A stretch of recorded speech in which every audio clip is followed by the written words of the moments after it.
The courtroom buzzed with an uneasy energy, the kind of charged silence that often preceded moments of significance.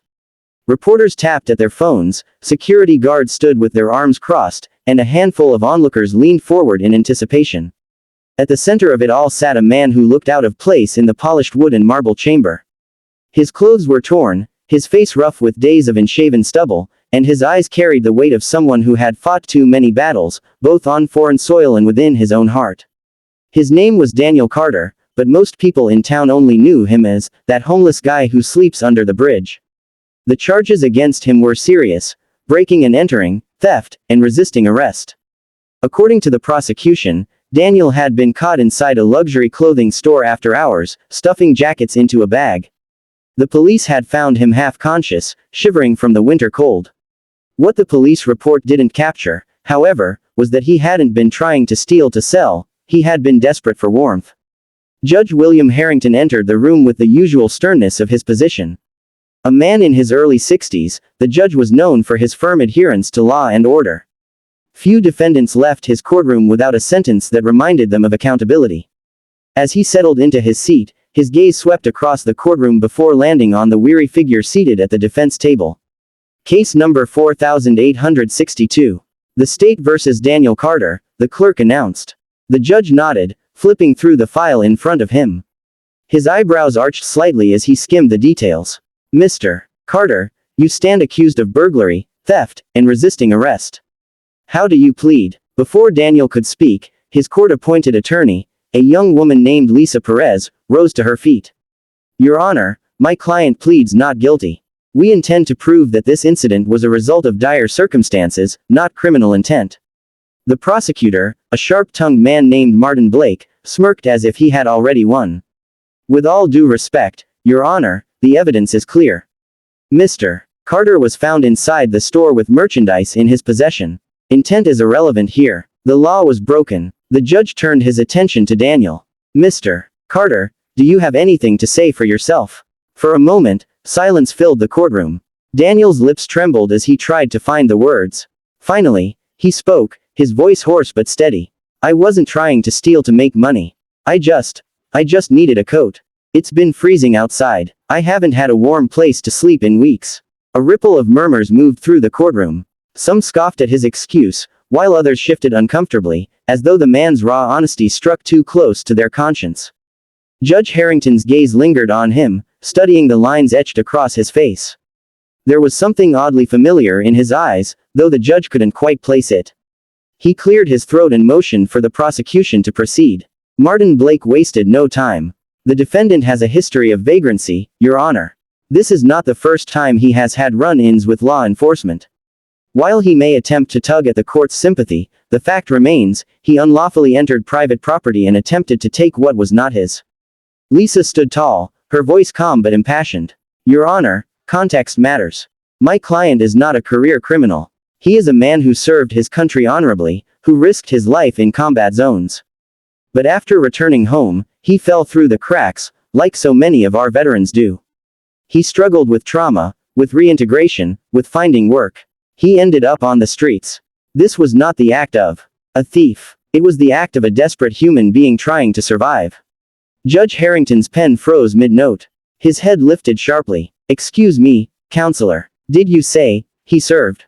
Lisa nodded. Yes, Your Honor. Sergeant Daniel Carter, United States Army. He was awarded the Silver Star for bravery during his deployment in Afghanistan.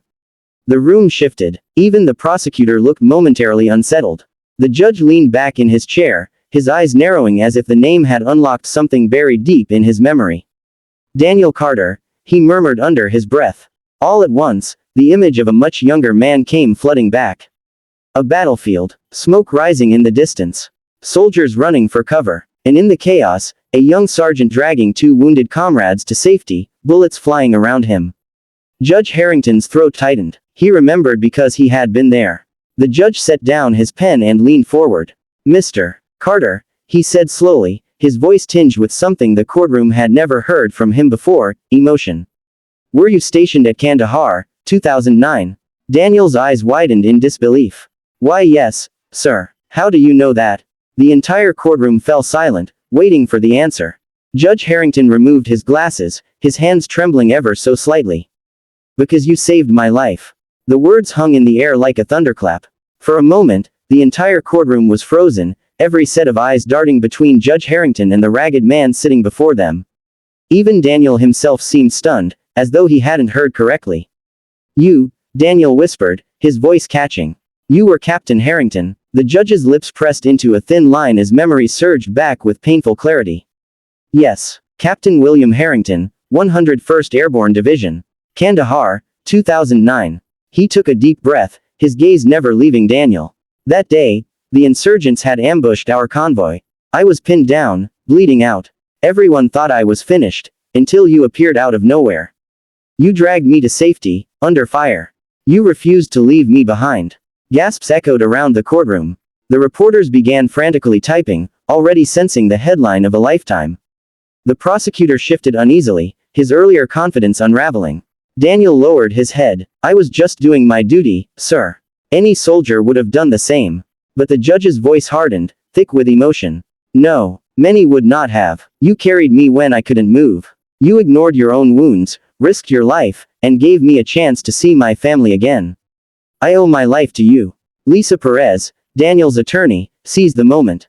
Your Honor, I think it's clear that my client is not the man the prosecution has painted him to be. He is a hero who has fallen into hardship, not a criminal mastermind.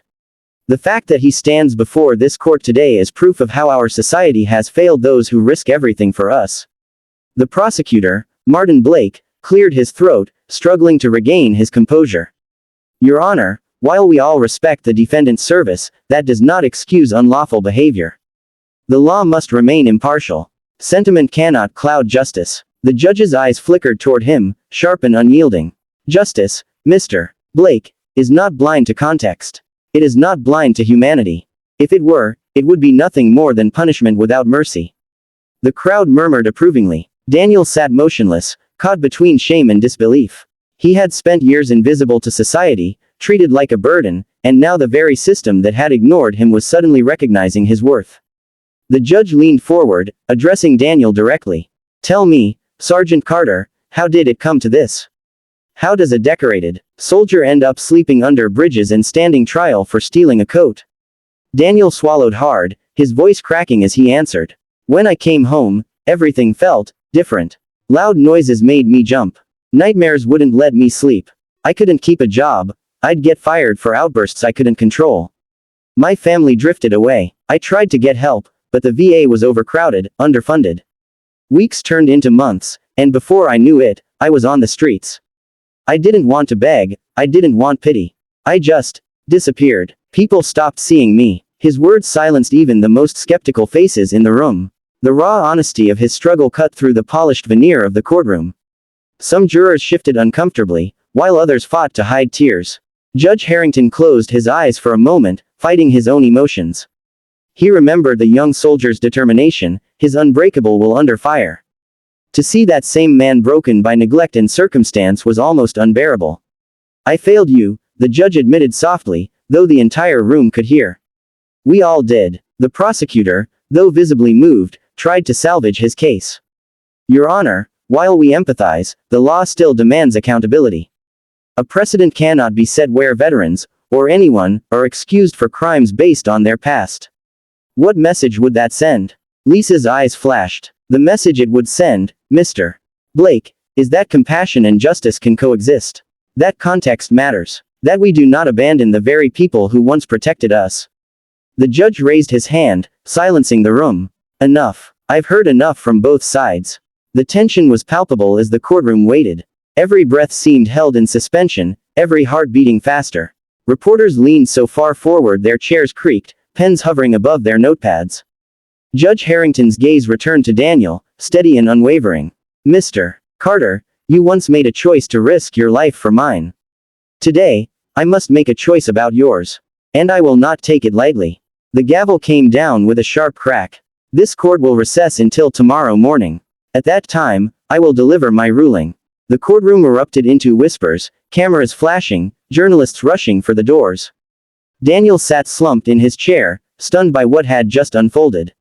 For the first time in years, he wasn't invisible. But whether that visibility would save him, or destroy him, remained uncertain. And as Judge Harrington exited the bench, his steps heavy with the weight of both memory and responsibility, one question lingered in everyone's mind. Would justice for a homeless war hero mean punishment, or redemption? The following morning, the courthouse overflowed. Word had spread like wildfire. The homeless man on trial for theft was the same soldier who once saved Judge Harrington's life in Afghanistan. News crews lined the steps outside, cameras flashing at every passerby. Inside, the atmosphere was electric. Daniel Carter sat at the defense table, his hands folded tightly, his face pale from lack of sleep. The night had been restless, haunted by memories he usually drowned in silence. But now, those memories had been dragged into the light for the entire world to see. Lisa Perez leaned toward him. No matter what happens, Daniel, you need to know, people see you now. They see what you've been through. That counts for something. Daniel managed a weak smile. I'm not sure it does. Heroes don't steal coats. Heroes are human, she replied firmly. When Judge Harrington entered, the room fell silent. He looked older today, weighed down by the responsibility of the decision he was about to make. He settled into his seat, adjusting his glasses before looking directly at Daniel. This court has reviewed the evidence, the testimony, and the circumstances surrounding this case, the judge began. The charges are serious: breaking and entering, theft, resisting arrest. Normally, such actions would warrant a conviction and sentencing. Daniel braced himself. The words felt heavy, inevitable. But, the judge continued, his voice deepening, justice is not only about punishment. It is about balance, between law and humanity, accountability and mercy. And in this case, we must ask ourselves, does locking Sergeant Carter away serve justice? Or does it further a cycle of neglect we have already allowed him to fall into? The room was silent, all eyes fixed on the bench. Even Prosecutor Martin Blake no longer wore his smug confidence. Instead, he looked uneasy, shifting in his chair. Judge Harrington went on, I will not pretend that the law allows me to erase the charges outright. But I can, and I will, consider alternatives.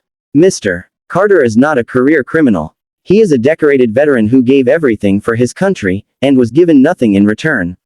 For the system to turn its back on him again would be an injustice greater than his crime. Daniel blinked rapidly, fighting back tears. He had expected judgment, but not this kind of recognition. The judge lifted the gavel slightly, then paused. Therefore, this court sentences Sergeant Daniel Carter not to prison, but to a veteran rehabilitation program. He will receive housing, counseling, and employment assistance. His record in this case will be suspended upon successful completion of the program. A wave of gasps and murmurs swept through the courtroom. Some people applauded quietly before being hushed by security. Reporters scrambled to capture the ruling, already imagining the headlines, Judge grants homeless war hero a second chance. Daniel sat frozen, the words washing over him like a tide he hadn't dared to hope for. His throat tightened, and when he finally spoke, his voice cracked. Thank you, Your Honor. I don't deserve this, but thank you. Judge Harrington leaned forward, his eyes glistening. You more than deserve this, Sergeant. You carried me when I could not walk. Now it's my turn to ensure you're not left behind. The gavel struck once more. Court adjourned. The room erupted in chatter, but Daniel barely heard it. He felt Lisa squeeze his arm in triumph, her smile radiant. For the first time in years, he felt something he thought he had lost forever: hope. As he was led out of the courtroom, reporters shouted questions, cameras flashed, and microphones crowded toward him. But for once, he wasn't just the homeless man under the bridge. He was Sergeant Daniel Carter, the war hero, being given a second chance at life. Outside, Judge Harrington paused at the top of the courthouse steps, watching the chaos unfold below. His mind drifted back to Kandahar, to the dirt, the smoke, the gunfire, and the young soldier who had carried him when all seemed lost. He whispered to himself, almost as a prayer, maybe now, Daniel, we can both find peace. Daniel looked up at the sky, the sun breaking through the winter clouds. It felt like the first warmth he had felt in years, not from a stolen coat, but from something far greater, dignity restored. And in that moment, as the crowd swirled around him, one truth became clear: sometimes justice is not about punishment, but about remembering, honoring, and lifting those who once lifted us.